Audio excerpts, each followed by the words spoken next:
Hey everyone, how are you doing? I hope that you are having a good day today, and if you're not, that's okay too.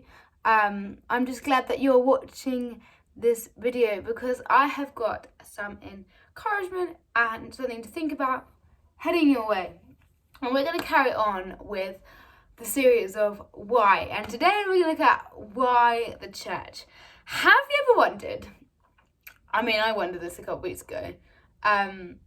Why Christians go to church on a Sunday, and why? Where did it come from? What's the significance of it?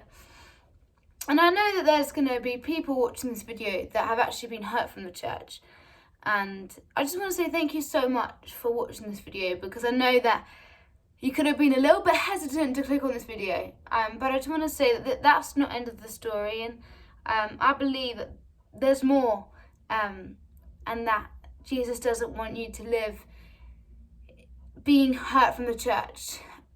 So just keep on watching, and I want us to take us back to Matthew 16, where Jesus first establishes the church.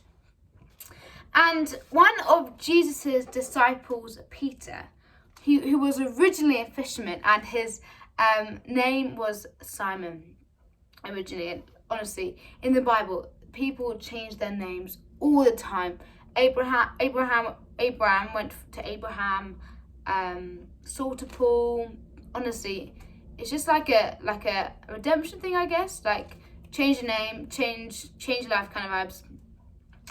And Peter was a fearful character, but he was convinced that his total strength and security came only from God, not from his own. And Peter's name in Hebrew means rock. And in Matthew 16, this blows my mind. Jesus says to Peter, I also say to you that you are Peter, and on this rock I will build my church, and the gates of Hades will not overpower it. Basically here, Jesus is saying that he's going to make Peter the first pope. And Jesus was giving him authority over the disciples at this moment. And actually later in verse 9, Jesus said that he was going to give Peter the keys to the kingdom of heaven. It's so easy to just quickly read past there. Peter had the keys to the kingdom of heaven. That just blows my mind, that does. There's so many things that just blow my mind, but that definitely does. But you may be thinking, so when did the first church first activate? Where did it come from? We know that Peter is a rock, that his name is rock. But when did it start? If you haven't watched the Why the Holy Spirit video, pause this video and then come back to this, because things will be explained there about the day of the Pentecost and all of that. But basically, the church began on the day of Pentecost after Jesus's resurrection, which is so beautiful because the church came out of a place of celebration. There was rejoicing that Jesus had risen from the dead. And I want to encourage you today, if you consider yourself an atheist, don't let that stop you from being a part of a community or being a part of a church, because actually being an atheist in a church is the most refreshing thing. When I'm just with a group of people and there's someone there who's not Christian, doesn't have go to church regularly, it is so refreshing having a different perspective. So I just encourage you, go to church and just allow yourself to have your opinions, because it's actually really refreshing. I find it so refreshing. But the three of the most things that I love about being a part of a church is that it's such a safe place for me.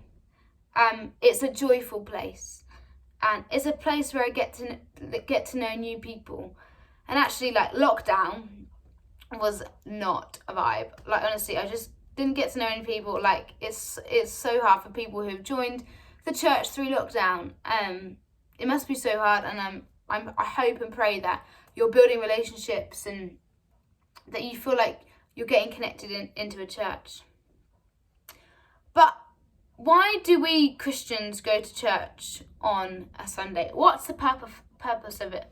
Well, Christians celebrate Sunday because it's the day where Jesus rose from the dead and which the Holy Spirit descended on the disciples on the day of Pentecost. So it's basically a weekly remembrance and a celebration of Jesus rising from the dead. And I actually don't want any of us to lose the joy of Jesus rising from the dead, because it is a celebration every Sunday. Like, sometimes church can feel like a chore that we just do it, but see it as a celebration of Jesus rising from the dead. It's not just on Easter Sunday that we celebrate that. And it's also important to know that church helps us grow. Because it's through the teaching and the worship that we have more understanding of the Christian faith. And I just encourage it for those who have got out the hang of going to church on a Sunday because of lockdown. I just encourage you just go back to church. Just get back to church and be a part of community, because it's going to change your spiritual health, it's going to change your mental health, it's going to change everything. There's also something about getting out of the house on a Sunday. And if you can't make it on a Sunday, don't worry about it, because the Holy Spirit can meet you in your bedroom.